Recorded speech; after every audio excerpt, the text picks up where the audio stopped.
building characters is a lot of fun. It's a lot of fun, and it's also can be kind of mystifying sometimes. And sometimes you think you've built your character and you start writing and you realize you don't really know them. You don't really know them. The most important thing with a character is to really understand what their hopes, dreams, aspirations are. What is their worldview? You know, what are those things that really formed them? So in the case of, let me see, who would be a good case to talk about? My book, Watch Me Die, was the first book when I kind of came back again, big time, to New Orleans in my writing after Katrina. So in this book, I'm like, okay, I've got this character. I wasn't sure what I wanted to write about, and I saw in the newspapers Inside Out an article on this stained glass restoration artist in New Orleans. And her name was Cindy Courage, and isn't that the greatest name? I might have to use that someday. It was a good book. Oh, you read it? Thank I you. read 12 of them, but that was, I like that. You liked that one? I loved writing that book. I really loved writing that book. Grandmother upstairs. Yeah. But anyway, what was I saying?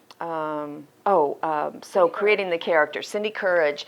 And in this article, she talked about Katrina, and she talked about when after Katrina, it was like the city's windows were just lay, you know, devastated and destroyed. And here she's a restoration artist. And restoration artists, their goal is not to put new pieces in and make it kind of look like it did before. Their goal is to restore it as close as it was before. So she would talk about how she would go to these churches or these homes or wherever, and she would want to be the first one to the scene. And you know, in crime novels, your detectives always want to be the first one to the scene of the crime. And for her, it was kind of the scene of the crime. Katrina was the villain, you know, and these windows have been devastated and destroyed. And so she could sift through and find every little shard of glass, every little bit of evidence she could to put these windows back together. And as you imagine, as a writer, I read that article and I'm like, this is so cool, this is so fascinating. So right then and there, I was like, okay, I want to have a main character who did what Cindy Courage did, that, you know, and she went through the storm. And so she went through the storm, she lived that. So I knew I wanted to do that. So then I was like, okay, how do I build her from there? And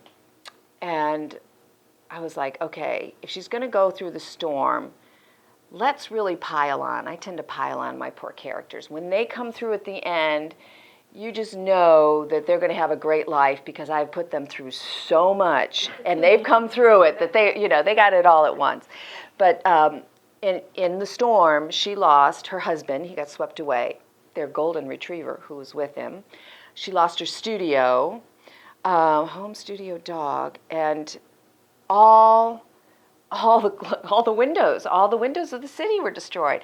So in the book, I have that before the book starts, like that's backstory. And it's 5 years later, and she's spent the last 5 years meticulously putting these windows back together, and at the same time trying to put her life back together. So there's that kind of symbiotic relationship between what she's doing and where her life is. And she's really struggling. She's still struggling with loss, and she's struggling with addiction because she became addicted to anti-anxiety medicine after the storm. And so, you know, I think one of the opening scenes is she wakes up, you know, she's been having another dream about her husband being washed away and that, you know, she wasn't there to help and he's calling for help. And she goes, you know, and she's tearing the bathroom apart trying to find a pill, you know, to take. So I tried to really build this character who was becoming strong but still fragile, but, you know, just clinging and clinging to that bit of strength and trying to lift herself back up out of the destruction. And then, of course, along comes a spider, so to speak, but along comes someone who then wants to just blow her world apart again. Interestingly, I recently got a letter from a reader who read this book, and it was one of the most, I don't know, I've gotten a lot of letters about how my books have helped people. I mean, generally, my books, I'm thinking, are entertainment. I write them to entertain people. But this man wrote and said that after reading my character's story, he resolved to go into rehab. That her struggle hit him so close to home, and he didn't want to die. He didn't want to die. He wanted to change his life, and that just was, it just really moved me. It was humbling. It was so humbling. Like, wow. Of course, I wrote him back and told him to stay in touch, and God bless. Now, and did you say you went to meet this Sandra Courage or not? Oh, Cindy, yes, yeah, I did.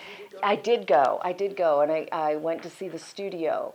So, and again, that's atmosphere, trying to create the realistic picture of what one of these places looks like. And I was so surprised because it's a very cool studio. It's like in an old little cottage, right?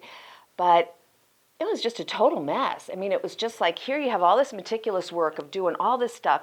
There's books stacked, there's stuff pinned on the walls, pictures and drawings and articles, and it was just, empty Coke cans, just like the way I pictured it, or, wrote it in the book then.